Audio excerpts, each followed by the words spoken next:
जय हिंद। क्लास 11 हिंदी विज्ञान का ये चैप्टर 1 है।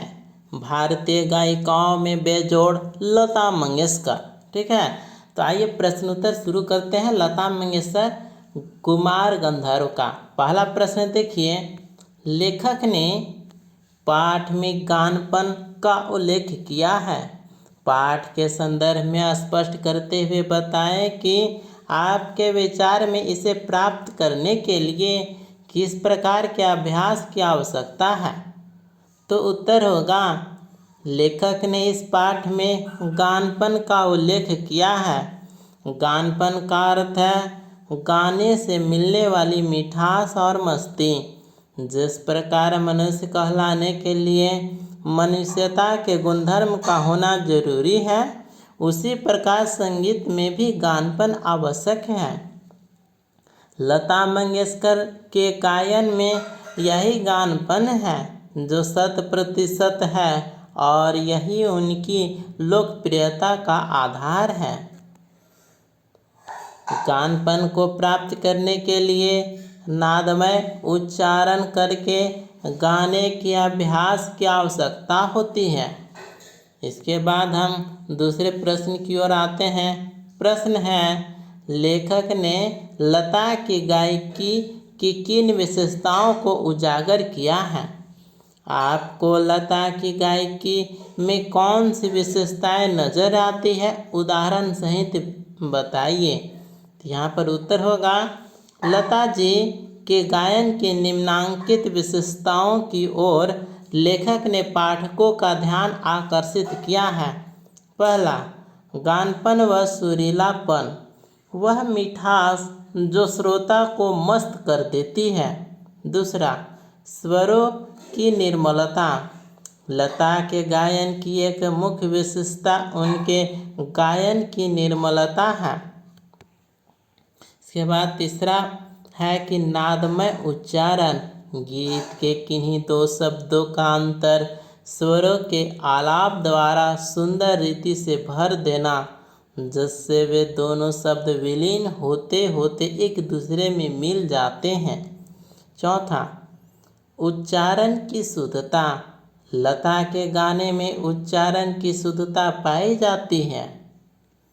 इसके बाद तीसरे प्रश्न की ओर आते हैं। प्रश्न है, लता ने करुण रस के गानों के साथ न्याय नहीं किया है, जबकि श्रृंगार परक गाने में वे बड़ी उत्कृष्टता से गाती है। इस कथन से आप कहाँ तक सहमत हैं।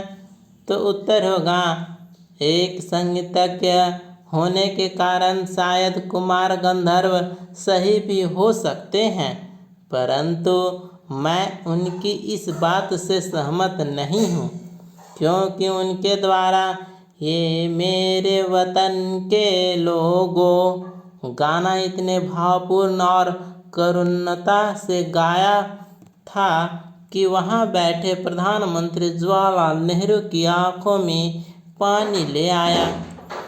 इसी प्रकार उनके अन्य गीत जैसे रुदाली फिल्म में गाया गीत दिल हूँ करे और ओ बाबुल प्यारे भी कुछ इस तरह ही करुणता से गाए गए हैं। अतः यह कहना उचित नहीं है कि लता ने अपने करुण रस के गीतों के साथ न्याय नहीं किया। चौथा प्रश्न की ओर आते हैं। प्रश्न है, संगीत का क्षेत्र ही विस्तीर्ण है, वहाँ अब तक अलक्षित, असंशोधित और अदृष्टिपूर्व ऐसा खूब बड़ा प्रांत है, तथापि बड़े जोश से इसकी खोज और उपयोग चित्रपट के लोग करते चले आ रहे हैं। इस कथन को वर्तमान फिल्मी संगीत के संदर्भ में स्पष्ट कीजिए। तो इस प्रश्न का उत्तर होगा, संगीत में अपार संभावनाएं छिपी हुई है। यह क्षेत्र बहुत ही व्यापक और विस्तृत है। इसमें बहुत से राग, धुनें, ताल, यंत्र और स्वर अनछुए रह गए हैं। बहुत से सुधार होने अभी शेष हैं। अभी कई सारे नए प्रयोग होने बाकी हैं। वर्तमान फिल्मी संगीत को देखें तो हमें पता चलता है कि रोज नई धुनें, नए प्रयोग और नए स्वर सुनने को मिल रहे हैं। आज शास्त्रीय संगीत के साथ लोकगीतों, प्रांतीय गीत, पाश्चात्य गीतों बड़े पैमाने पर अपनाए जा रहे हैं। आजकल हम कई लोकगीतों का पाश्चात्य संगीत में भी बड़ा अच्छा तालमेल देख रहे हैं। इस तरह हम देखें तो वर्तमान फिल्मी संगीत नित्य नवीन प्रयोग करने में लगा हुआ है। इसके बाद 5वां प्रश्न की ओर आते हैं। प्रश्न है, चित्रपट संगीत ने लोगों के कान बिगाड़ दिए। अक्सर यह आरोप लगाया जा रहा है। इस संदर्भ में कुमार गंधर्व की राय और अपनी राय लिखें। तो इस प्रश्न का उत्तर है, कुमार गंधर्व इस आरोप से सहमत नहीं है कि चित्रपट संगीत ने लोगों के कान बिगाड़ दिए हैं। उनके अनुसार चित्रपट संगीत से संगीत में सुधार आया है। इसके कारण ही लोगों को इसके सुरीलेपन की समझ हो रही है। आज संगीत में लोगों की रुचि बढ़ रही है। आज सामान्य जन भी इसकी लय की सूक्ष्मता को समझ पा रहे हैं। चित्रपट संगीत संदर्भ में मेरे विचार कुछ अलग हैं। भले चित्रपट संगीत से संगीत में सुधार आया है, परंतु बात केवल पुराने संगीत तक ही सिमट गई। पुराना संगीत जहाँ सुरीलापन, जुड़ाव लाता था, वहीं आज का संगीत कान फोड़ू, शोर से भरा और तनाव पैदा करने वाला बन गया है।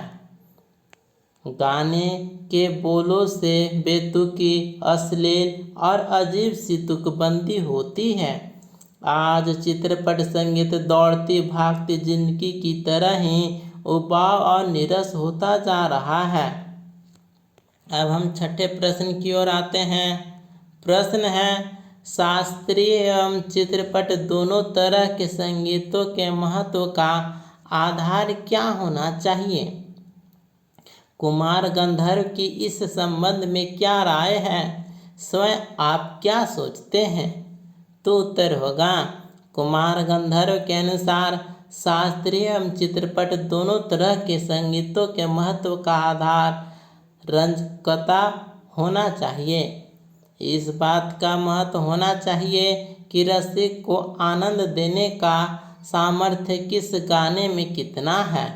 यदि शास्त्रीय गाने में रंजकता नहीं है तो वह बिल्कुल नीरस हो जाएगा। मैं भी लेखक के मत से पूरी तरह सहमत हूँ कि एक अच्छे संगीत में मधुरता, गानपन और जुड़ाव होना चाहिए। इस प्रकार से इस चैप्टर का कंप्लीट वीडियो मैं लाया हूँ और हम मिलते हैं अगले वीडियो में। धन्यवाद।